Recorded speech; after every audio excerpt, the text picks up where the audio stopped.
Halo adik-adik, kembali lagi bersama kakak pada video pembelajaran kali ini.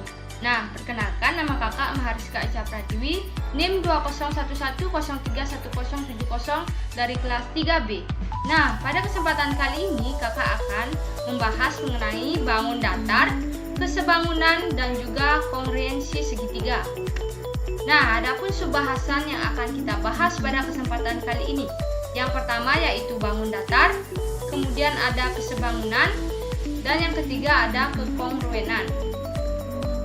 Nah, apa sih itu bangun datar?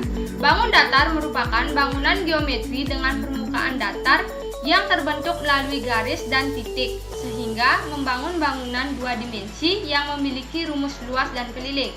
Nah, ada beberapa macam dari bangun datar.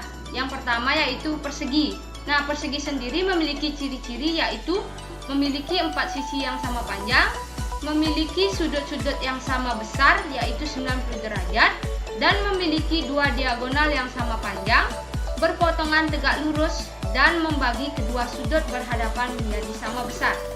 Nah, adapun rumus luas dan keliling dari persegi, yaitu rumusnya yaitu sisi dikali sisi, dan rumus kelilingnya yaitu 4 dikali sisi. Nah, yang kedua ada persegi panjang. Nah, persegi panjang sendiri juga memiliki ciri-ciri tersendiri, yaitu sisi-sisi yang berhadapan mempunyai panjang yang sama, kemudian kedua diagonalnya sama panjang, dan berpotongan untuk saling membagi dua sama panjang. Setiap sudutnya sama besar yaitu 90 derajat. Nah, adapun rumus luas dari persegi panjang yaitu panjang kali lebar. Nah, untuk kelilingnya rumusnya yaitu 2 dalam kurung panjang ditambah lebar, atau 2 dikali panjang ditambah 2 dikali lebar. Nah, yang ketiga ada segitiga. Nah, segitiga sendiri ada berbagai macam, yaitu ada segitiga sama sisi, segitiga sama kaki, segitiga sembarang, segitiga siku-siku, segitiga tumpul, dan juga segitiga lancip. Nah, segitiga sendiri juga memiliki ciri-cirinya tersendiri, yaitu terdiri dari 3 sisi garis lurus dan terdiri dari 3 titik di setiap sudutnya dengan total sudut yaitu 180 derajat.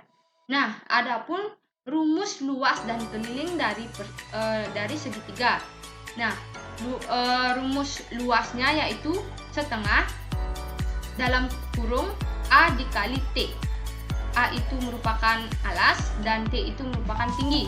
Nah, untuk rumus kelilingnya yaitu sisi 1 ditambah sisi 2 ditambah sisi 3. Nah, selanjutnya ada trapesium. Trapesium juga memiliki berbagai macam, yaitu ada trapesium sama kaki, trapesium sembarang, dan juga trapesium siku-siku. Trapesium ini juga memiliki ciri-cirinya tersendiri. Yang pertama yaitu sudut yang terbentuk 180 derajat saling berdekatan yang terdapat di antara dua buah sisi. Yang kedua yaitu sudut yang terbentuk sama besarnya. Kemudian ukuran diagonal sama panjang, dan kakinya juga memiliki ukuran sama panjang.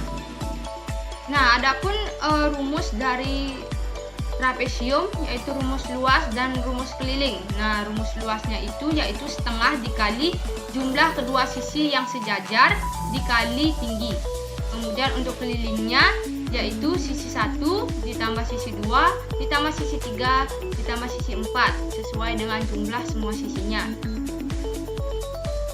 Nah, kemudian ada jajar genjang. Nah, jajar genjang ini juga memiliki ciri-cirinya tersendiri. Yang pertama yaitu bentuknya mirip dengan segi 4. Kemudian sisi yang berhadapan memiliki panjang yang sama, sudut yang berhadapan sama besar, dan diagonal berpotongan untuk saling membagi dua sama panjang. Nah, adapun juga rumus dari luas dan juga keliling dari jajar genjang, yaitu luas jajar genjang yaitu alas dikali tinggi, sedangkan kelilingnya yaitu 2 dikali alas ditambah 2 dikali sisi miringnya. Nah, selanjutnya ada belah ketupat. Nah, belah ketupat ini juga memiliki ciri-ciri tersendiri, yaitu mempunyai 4 sisi dengan panjang yang sama, kemudian mempunyai 4 sudut dengan besar yang sama, kemudian kedua diagonalnya tegak lurus berpotongan untuk membagi 2 sama panjang dan membagi 2 sudut yang berhadapan 2 sama besar. Nah, adapun luas dan juga keliling dari belah ketupat itu sendiri, yaitu rumus luasnya itu setengah dikali diagonal 1 dikali diagonal 2. Kemudian kelilingnya yaitu 4 dikali sisi. Nah, ada juga bangun datar, yaitu layang-layang. Nah, layang-layang juga memiliki ciri-cirinya tersendiri, yaitu memiliki panjang sisi yang sama sebanyak 2 buah, kemudian memiliki diagonal yang berpotongan sebanyak 2 buah, kemudian memiliki sumbu simetri 1 buah, dan memiliki simetri putar 2 buah.